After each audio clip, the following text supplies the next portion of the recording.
정말 8명이 대통령이 바뀌면서 그중에 단 한 분이라도 정말 새만금에 애정이 있었던 사람이 있다고 하면 지금의 새만금의 모습은 아니지 않을까. 여야를 떠나서 저는 그런 생각을 합니다. 그러면 이게 왜 문제가 될까라는 고민을 좀 해보니까 이 사업 주체가 너무 많이 바뀌어요. 새만금 정책을 통합 조정하는 곳은 국무총리 산하에 새만금 위원회와 새만금 추진 지원단이 있는데 국무총리가 위원장이에요. 근데 국무총리가 무지하게 바빠요. 새만금 관심 없습니다. 작년의 경우에는 이 새만금을 책임지는 국무총리가 이 사업을 중단시켰어요. 용역하라고.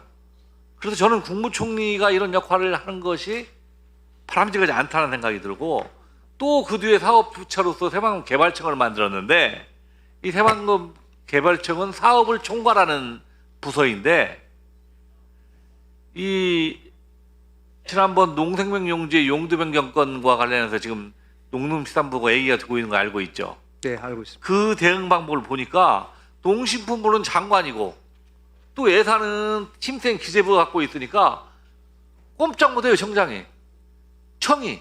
그래서 결국에는 청이 아무런 역할을 못하니까 이게 다 전라북도의 문제가 돼서, 이게 국가 사업인데도 불구하고 새만금 사업은 전라북도 사업으로 전락을 했습니다. 우리 대통령 눈치 보느라고 하나도 안 나서요. 좀 가져가려면 예만 하지 내용이 없어요. 그래서 저는 이 새만금 사업을 제대로 진행시키기 위해서는 정책 업무는 새만금 국무총리산하 위원회에 가 있고 사업에 대한 총괄 업무는 새만금 개발청에 있는데, 이렇게 이원화되어 있는데 이걸 통합시켰으면 어떻게 되냐. 그래서 한쪽을 정책과 사업을 총괄시켜서 거의 강력한 컨트롤 타워의 역할을 감당하게 하는 것이 앞으로 새만금 사업도 정상적으로 추진하는 것이 아니겠냐는 생각을 합니다. 새만금이 전북의 미래를 넘어서 대한민국의 미래로 이렇게 지사님 의지를 가지고 계신데, 새만금의 지금 비전은 어떻게 됩니까? 새만금이 8천만 평이라는 어마어마한 땅이 생기는데 거기에 뭐가 채워지나요? 결국 지금 이 새만금에 대해서 가장 애정이 깊고 가장 의지를 가지고 있는 데가 어디겠어요? 전북입니다. 전북이죠. 지사님이시잖아요. 네. 그런데 실질적인 권한이 어디에 있습니까? 땅은 농어촌공사, 일부는 이제 새만금공사. 지사님 땅이 없잖아요. 지사님이 열심히 지금 기업을 유치를 하지만 그 땅을 계약을 지사님 이름으로 합니까? 아니죠. 네, 맞습니다. 그러면 결국 이게 추진력을 갖기가 어렵거든요. 그래서 지금 사공이 너무 많잖아요. 총리실이 있고 국토부, 농림부, 환경부, 해수부, 거기에 뭐 전북이니까 당연히 행안부까지 사공이 너무 많아요. 배가 어디로 가겠습니까?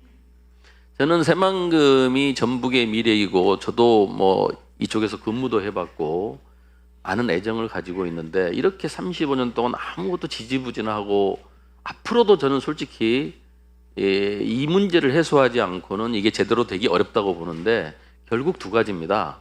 하나는 비전을 명확하게 세우는 거, 두 번째는 그 비전 하에 땅의 소유권을 포함해서 추진 주체를 단순화시켜야 돼요.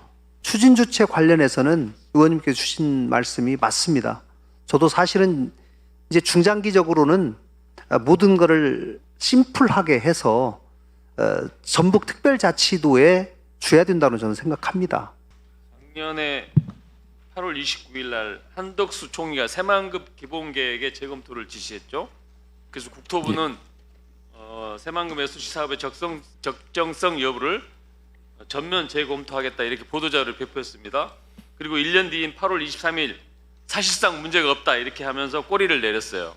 이 결과를 기다리느라고 예산은 5천억이 깎였고 공항, 철도 사업이 줄줄이 지연됐습니다. 투자 금액도 평균 8천억, 심지어 작년에는 8조 8천억이라는 엄청난 대박을 쳤는데 올해는 645억 뿐입니다. 작년 원희룡 장관이 뭐라고 그랬어요? 이거 재검토해서 문제가 없으면 지체된 만큼 충분한 보상을 계획하겠다 이렇게 얘기했죠. 그 또 예산 한번 보니까 내년 예산에 한 1,600억이 필요한데 632억만 이렇게 반영이 돼 있어요. 새만금 공항 2029년에 개항할 생각이 없는 겁니까?